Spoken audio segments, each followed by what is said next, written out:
ว่ากิเลสตัณหาและบาปกรรมเป็นเครื่องมือสำหรับคนที่เห็นแก่ตัวเป็นคนดีมีความเชื่อและกระทำแต่เรื่องดีๆนั่นคือกรรมแต่คันแม่นเฮาเฮ็ดกรรมซัวอนาคตมันส่งผลแน่นอนแล้วเฮาน่ะในฐานะผู้ที่ถูกเฮ็ดเฮาสิมีวิธีอโหสิกรรมแนวใดคำว่าสมบูรณ์แบบนั้นมันบ่มีจริงดารุณีสุธรรมวงศ์หรืออยู่ในสังคมพวกเฮาฮู้กันก็ว่าดา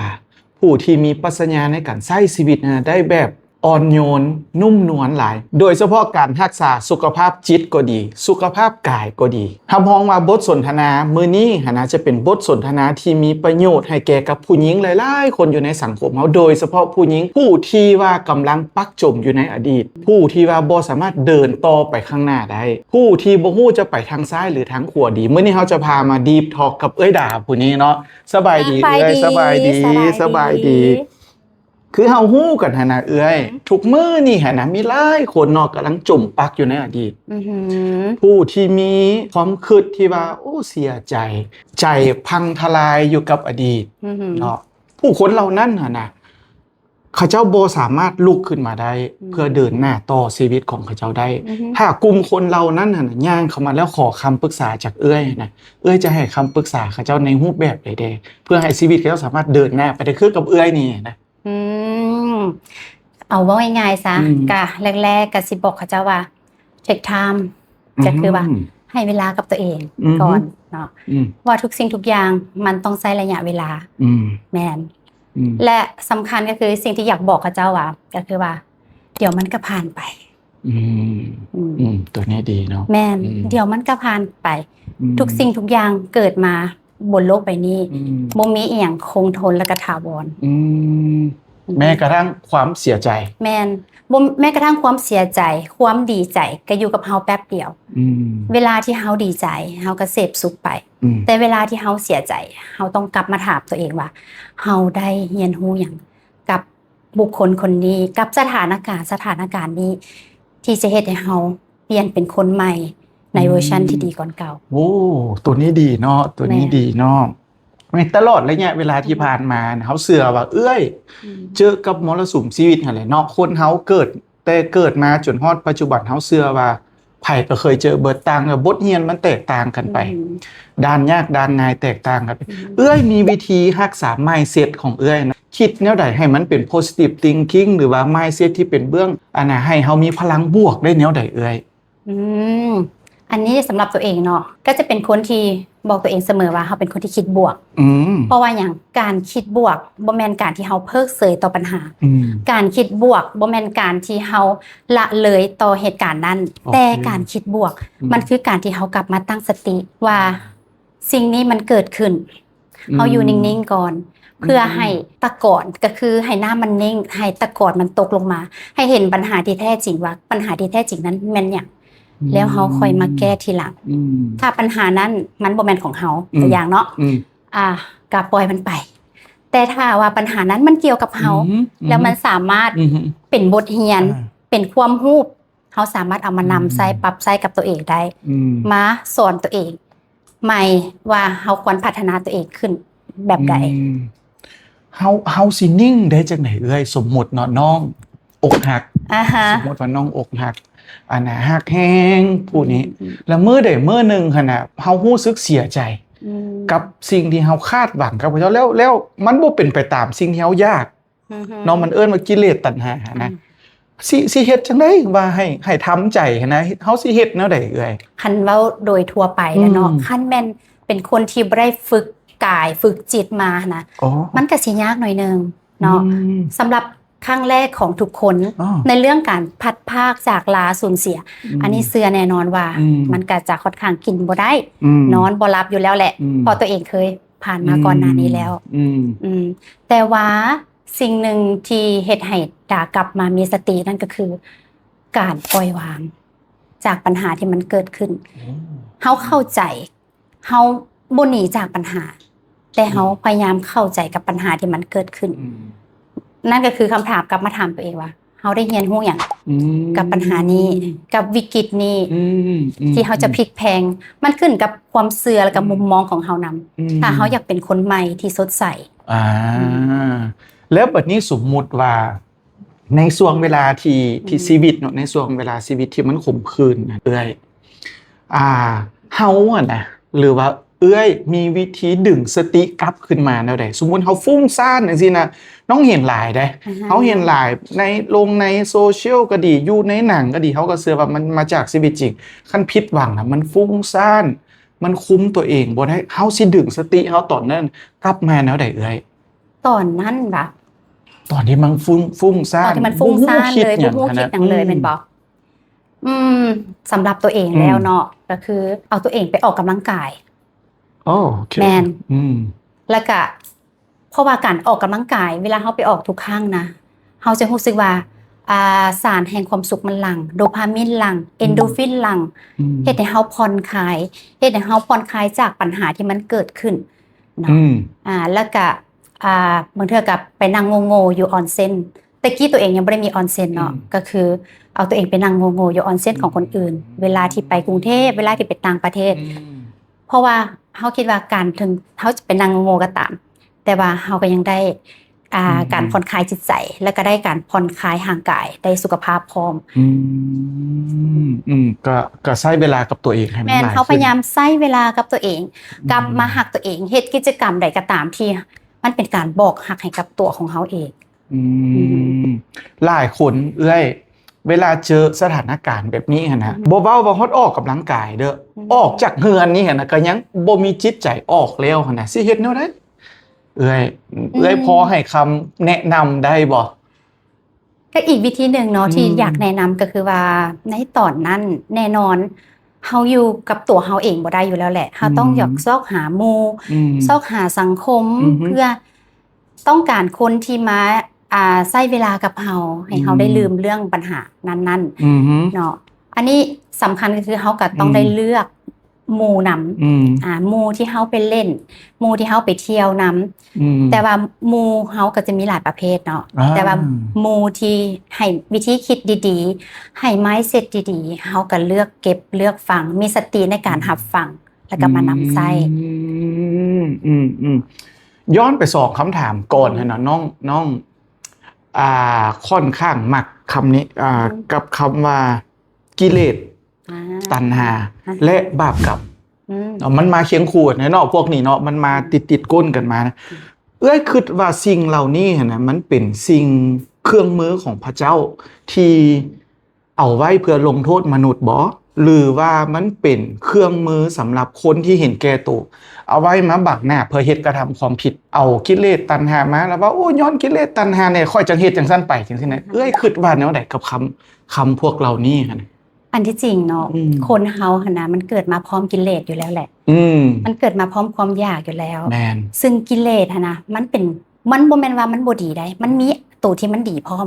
คือกิเลสในการอยากได้อยากดีเนาะก็คือกิเลสในการที่เฮาอยากพัฒนาตัวเองกิเลสในการที่เฮาอยากรวยตัวอย่างเฮาอยากประสบผลสำเร็จอันนี้ก็คือกิเลสคือกันเนาะไผที่รู้จักนำใช้กิเลสในแง่มุมการพัฒนาตัวเองแล้วเฮ็ดให้คนอื่นบ่เดือดร้อนถือว่าเป็นกิเลสที่ดีแต่ถ้าเป็นกิเลสที่เฮ็ดให้คนอื่นเดือดร้อนบ่ว่าจะเป็นเรื่อง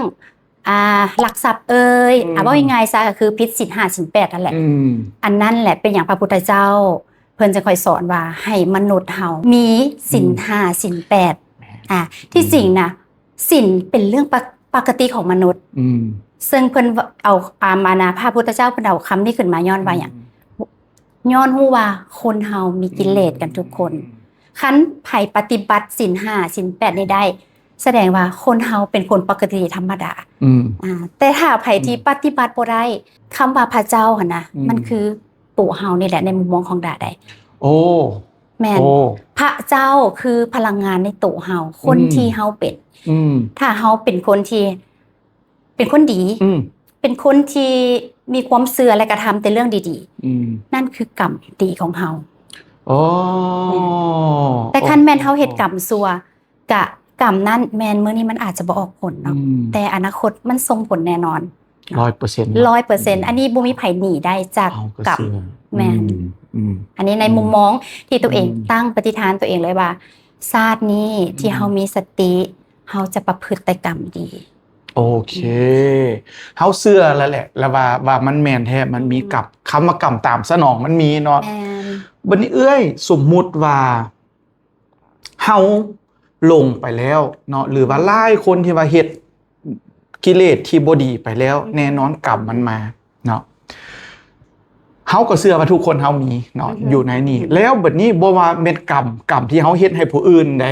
กรรมที่ผู้อื่นเฮ็ดให้เฮามันก็มีเส้นเดียวกันอย่าลืมเด้อกรรมตัวนี้นะอันตรายที่สุดแล้วเฮาหั่นน่ะในฐานะผู้ที่ถูกเฮ็ดเฮาสิมีวิธีอโหสิกรรมแนวใดมีวิธีปล่อยวางแนวใดกับกรรมคนอื่นที่เฮ็ดต่อเฮาเพื่อให้ชีวิตเฮานี่นะสามารถเดินหน้าไปได้แบบสง่างามไปหาความสุขบั้นปลายของชีวิตเฮานี่เฮาสิอโหสิกรรมแบบใด เขาก็จะสำหรับมุมมองของดาดาก็จะบอกตัวเองว่าโอเคสิ่งที่มันเกิดขึ้นวิกฤตที่มันเกิดขึ้นหรือคนอื่นที่มาเฮ็ดให้กับเฮาก็จะมีความคิดหรือว่าให้ mindset ตัวเองว่าอาจจะแม่นย้อนกรรมเก่าของเฮาโอเคที่เฮาสะสมมาแต่ชาติปางก่อนแต่มาฮอดนี้แล้วเฮาก็ได้มีโอกาสถ้ามันแม่นจบสิ้นหรือว่ามันเกิดขึ้นแบบนี้ก็ให้จบให้สิ้นกันและซึ่งดาเองก็จะบ่สร้างกรรมที่บ่ดีต่อไปจะบ่อาฆาตมันคือหยังบ่อาฆาตแค้นแล้วก็คือบอกตัวเองว่ามุทิตามันคือก็คือว่าการที่ว่าเฮาปล่อยวางเฮาเห็นอกเห็นใจคนอื่นนำปล่อยมันไปบ่ยึดติดหรือว่าเอาง่ายๆอีตนซาดแม่นอีตนซาดแม่นปล่อยเขาไปซะปล่อยเขาเจ้าไปซะเพราะว่าความสุขที่แท้จริงมันบ่แม่นบางครั้งมันบ่แม่นการที่เฮามีหลายขึ้นหรือซอกหาสิ่งที่มันคิดว่าดีแล้วก็มีหลายขึ้นแต่ว่าความสุขที่แท้จริงมันอาจจะเกิดจากการปล่อยวางแม่นในมุมมองของดาในเวอร์ชันนี้ดาเห็นว่าความสุขที่แท้จริงคือการปล่อยความคาดหวังปล่อยความคาดหวังปล่อยคนที่บ่เห็นคุณค่าในตัวเฮาปล่อยความย่านแม่นแต่คิดว่าคันเฮาสามารถปล่อย3อย่างนี้ออกไปในจากชีวิตได้เฮาสามารถสร้างชีวิตใหม่ได้เสมอตัวนี้ดีเนาะคอนเซ็ปต์ตัวนี้ดีเนาะปล่อยวันนี้ในฐานะผู้หญิงหลายๆหั่นน่ะด่าคิดว่าการมีชีวิตที่ดีของผู้หญิงคนหนึ่งหรือว่าในการใช้ชีวิตของคนคนหนึ่งนะมันคือการมีคู่ครองที่สมบูรณ์แบบหรือมันเป็นการที่ฮู้จักฮักตัวเองแบบเวอร์ชันที่ฮักตัวเองแท้ๆจังสิสำหรับคำถามนี้เป็นคำถามที่ดีหลายเนาะซึ่งดาคิดว่าผู้หญิงหลายคนอาจจะตั้งใจฟังถ้าเขาเจ้าได้มาเห็นซองนี้รายการนี้เพราะดาคิดว่าการที่ว่าเฮาคันว่ามีคู่ครองที่สมบูรณ์แบบแต่ในมุมมองของดาคำว่าสมบูรณ์แบบนั้นมันบ่มีจริงว้าว yes เพราะว่าคำว่าสมบูรณ์แบบมันบ่มีจริงมีแต่ว่าสิ่งใดเกิดขึ้นเนาะการปฏิบัติสิ่งนั้นไปในเมื่อแต่ถ้าหากไผที่มีครูที่ดีแล้วเนาะมีครูที่เป็นครูที่สร้างที่สาที่ช่วยให้บ้านก็คือบ้านโอเคก็คือเข้ามาแล้วมีความสงบสุขทางจิตใจทางร่างกายได้ผ่อนคลายนั่นถือว่าเป็นความโชคดีแม่นแต่ถ้าว่าบ้านใดหรือว่าครูใดที่มันรู้สึกว่าอยู่แล้วมันฮ้อนอยู่แล้วเขาบ่เห็นคุณค่าในตัวเฮาถ้าคิดว่าเฮาเลือกกลับมาหาตัวเองมันจะเป็นหนทางที่ดีที่สุดแต่คันให้ดาแนะนำถึงแม้นสิมีครูหรือบ่มีครูโอเคคือควรหักตัวเองอันดับแรกเพราะว่าการหักตัวเองคือเฮามีพลังงานดีๆให้กับตัวเองคันเฮามีพลังงานดีแล้วเฮามีความหักให้ตัวเองแล้วคนอื่นก็จะหักเฮาแต่เมื่อใดที่เฮาหักตัวเองบ่เป็นเฮาก็จะได้ความหักที่เขาหักเฮาบ่เป็นเข้ามาในชีวิตกันโอ้แม่นแน่เนาะตัวนี้เนาะแต่ตัวยังบ่ฮู้หักตัวแล้วแม่นบ่เฮ็ดได้คนอื่นสิมาฮู้หักตัวเนาะแม่น มันก็อาจจะส่งผลกระทบไปถึงร่างกายเฮาเดถึงสุขภาพจิตสุขภาพกายเฮาเนาะ แน่นอน ตัวนี้เนาะ แน่นอน น้องเห็นหั่นนะหลายคนหั่นนะเอ้ยผู้ที่มีปัญหา อือฮึ เรื่องชีวิตมรสุมชีวิตมันส่งผลกระทบโดยกงไปหาสุขภาพกาย อือฮึ บ่ว่าจะเป็นโรคภัยไข้เจ็บ อืม บ่ว่าจะเป็นโดยเฉพาะโรคกระเพาะ อือฮึ เนาะมัน นอนบ่หลับ นอนบ่หลับไมเกรน อือฮึ ผิวพรรณบ่เซาะใส่โรคอ้วน อืม แต่เบิ่งเจนะเบิ่งคือคนแบบใช้ชีวิตอยู่ในพระราชวังเลย ผิวพรรณร่างกายหน้าตาสดใส อือฮึ เจเฮ็ดแนวใด โอ้ยแต่ก่อนสิผ่านมาฮอดจุดนี้ได้มันก็บ่ง่ายเด้ออ ม แม่นถ้าให้เทียบตัวเองเนาะก็คือแต่ก่อนที่เราจะมาเจอเวอร์ชัน the best เวอร์ชันของเรานี่นะ อืม เราก็มี own เวอร์ชันมาก่อนเด้ โอเค แม่น โอเค ในตอนนั้นเฮาก็ก็เป็นผู้หญิงทั่วไปเนาะ อืม เสียใจก็เล่นกินเที่ยวใช้เวลา2 ปี แต่ว่าดีที่ตัวเองเป็นคนที่มีจิตสำนึกที่ดี เวลาไปเล่นไปเที่ยว แต่เฮาก็มีตั้งไว้ในใจว่าค่อยขอใช้ชีวิตที่ค่อยบ่ได้ใช้มา ตั้งแต่น้อยฮอดใหญ่ คือชีวิตที่เป็นอิสระได้เล่นได้เที่ยวได้ดื่มได้สังสรรค์ อืม แต่ค่อยขอ2 ปีไปค่อยขอเต็มที่ หลังจากนั้นมาพอแต่ฮอด2 ปีมันก็มีเหตุการณ์ที่เฮ็ดให้ อืม ที่เฮ็ดให้เฮาต้องได้แบบหยุดแอลกอฮอล์แล้วกลับมาเป็น the best version โอ้ มาเป็นคนที่เฮา โอ้ อยากเป็นแท้ๆเป็นตัวตนของ อื เฮาม แท้ คำตอบตัวนี้น่าสนใจคำว่า best version ๆอือฮึ ของเอ้ยดานี่ฮะนะสำหรับตัวเอ้ยดานิยามตัวเองเบิ่งดูมันมีแนวใด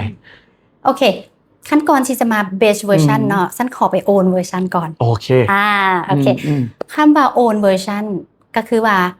ดารุณีคนนั้น อืม ที่เราเกิดมาแล้วเราให้นิยามตัวเองในตอนนั้นก็คือว่า เกิดมาเพื่อสร้างเม็ดเงิน เกิดมาเพื่อสร้างผลสำเร็จ เกิดมาเพื่อดูดีในสังคม อืม อืม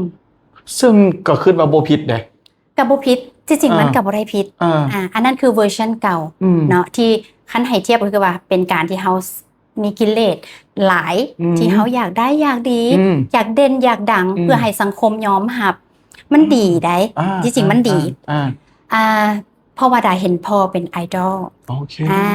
โอเค แต่ว่าพอดาเราจะเป็นไอดอลของดาที่เราสามารถ อืม เฮ็ดธุรกิจหลายอย่างได้ โอเค และมีคำที่พอสอนสำหรับดา ก็คือว่าอ่อนนอกแข็งใน เจ้าต้อง โอเค เนี่ยจะต้องเป็นผู้หญิงที่อ่อนนอกแข็งใน อืม แข็งในคือจิตใจเข้มแข็งบ่แม่นแข็งกระด้าง อืม ก็เลย อืม มันอาจจะรอหลอมให้ดามาเป็นดาในทุกมือนี้ อ่า อันนั้นใน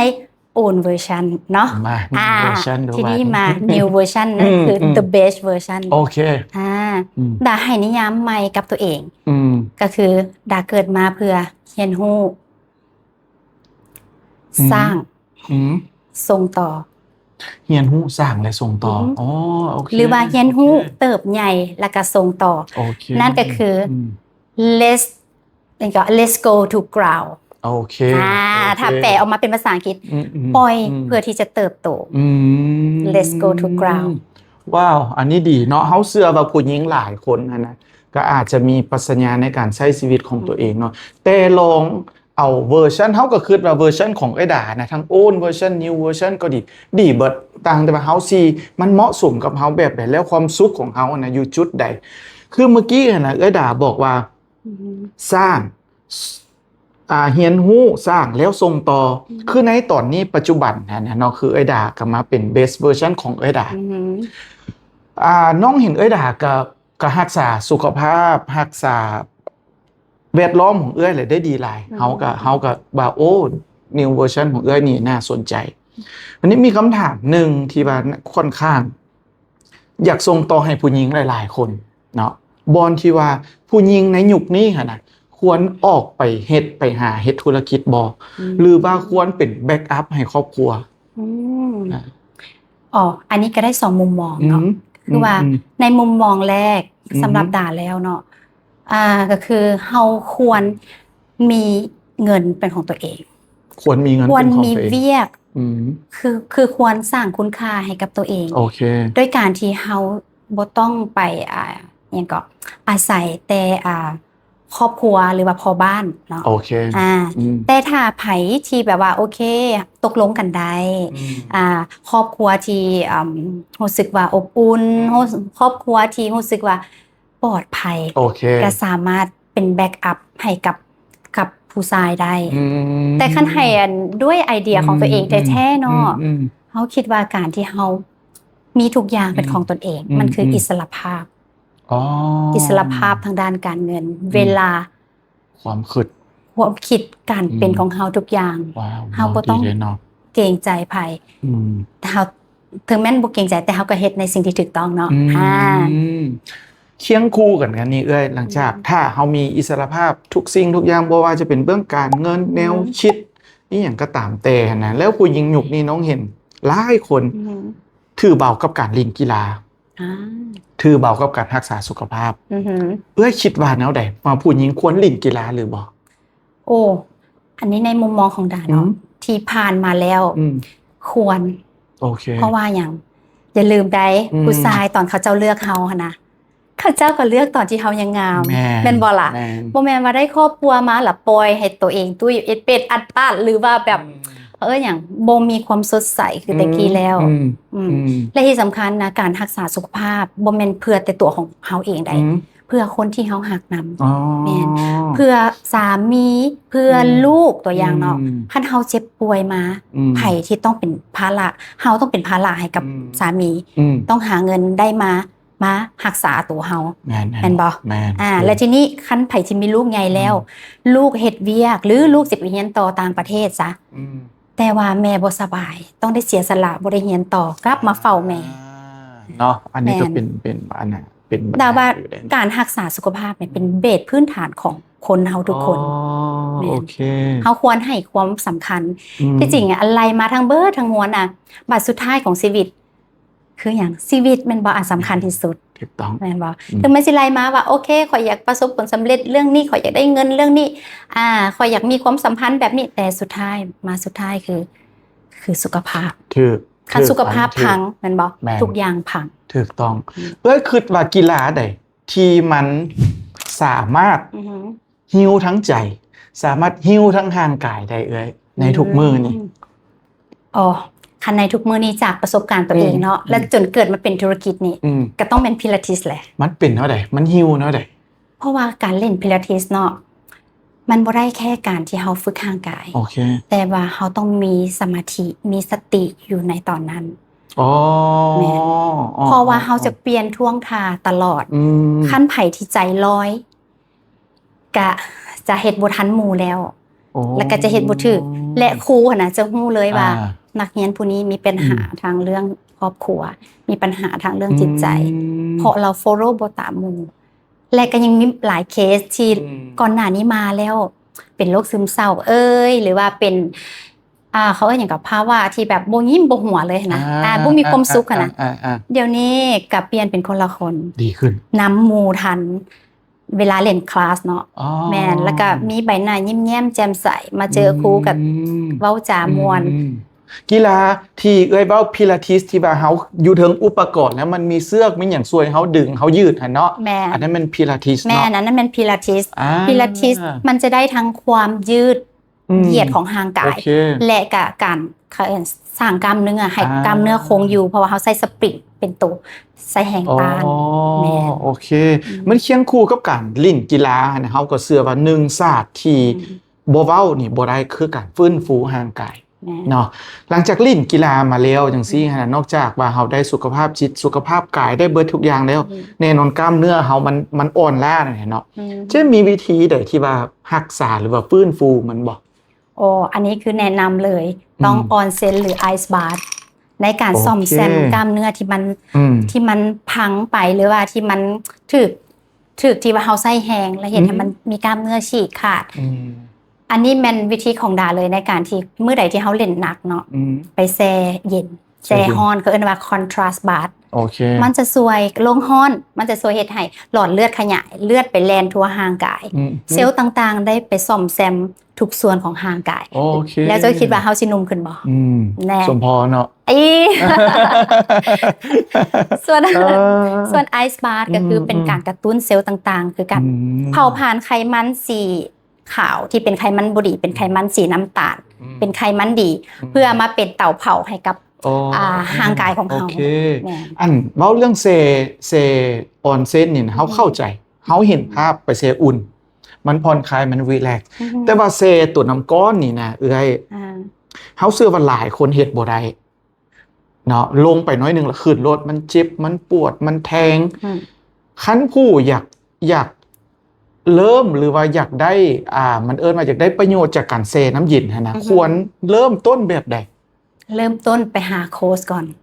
โค้ชอยู่ลาวนี่วะก็คือไปที่โนบุออนเซ็นได้เลยเฮาจะมีครูที่มีความรู้ทางด้านนี้ให้เจ้าได้ฝึกหายใจก่อนที่จะลงบ่มีทางถ้าว่าไผบ่ได้ฝึกการหายใจก่อนแล้วไปอยู่ในน้ำเย็นขนาด 7-8 องศา5องศาอยู่บ่ได้แน่นอนคันซั่นแล้วเป็นอย่างทุกคนที่ไปโนบุแล้วอยู่ในน้ำเย็นได้ครับประกันทุกคนอยู่ได้เอา99.9% โอ้เฮาก็อยู่ได้รถแม่นบ่แม่นก็จะมีบางเคสที่แบบว่าอยู่บ่ได้รอบนี้แต่ว่าอยู่ได้1นาทีรอบหน้ากลับมาใหม่แล้วอยู่ได้โอเคคันเฮาผ่านได้ก็คือผ่านได้เลยมีมื้อใดๆหั่นจิปัจจุบันนี้เฮามีทุกวันเสาร์ 10:00 นหา 12:00 นโอเคคำถามเติมอีกอันนึงหลังจากล้มกันมานะเฮารู้สึกว่าเอ้ยค่อนข้างปล่อยวางเอ้ยค่อนข้างเข้าใจในการใช้ชีวิตในเวอร์ชันของตัวเองถ้ามื้อใดมื้อนึงเอ้ยสามารถมั่นใจและปล่อยวางได้เบิดทุกสิ่งทุกอย่างแล้วบ่มีหยังเป็นห่วงแล้วแม้กระทั่งเงินคำชีวิตครอบครัวพ่อแม่หยังก็ตามแต่แม้กระทั่งสังคมมีหยังอีกบ่ที่เอ้ยอยากเฮ็ดอันสุดท้ายในชีวิตอันสุดท้ายเลยว่ะแม่นที่จริงหั่นอันใกล้สุดท้ายก่อนเนาะโอเคก่อนสิไปสุดท้ายเพราะเฮาลืมลบให้ฟังเรื่องนี้ก็คือว่าในมุมมองของดาเนาะและการในการที่เฮามาเป็น the best version ตอนนี้แล้วนะสิ่งใกล้สุดท้ายที่อยากเฮ็ดคืออยากสร้างหลังจากส่งต่อแล้วเนาะก็คือว่าในความส่งต่อนั้นก็คือดาอยากจะส่งต่อวิธีคิดโอเคส่งต่อความจริงเรื่องราวของตัวเองเพื่อที่จะเป็น inspiration ให้กับแม่หญิงทุกคนโดยเฉพาะแม่หญิงลาวส่งต่อในรูปแบบใดส่งต่อในรูปแบบของบ่ว่าจะเป็นการตอนนี้กำลังเขียนอยู่ยังบ่แล้วเนาะเขียนหนังสือโอเคแม่หรือการขึ้นไปเวทีในการที่จะไปให้ inspiration ให้กับผู้คน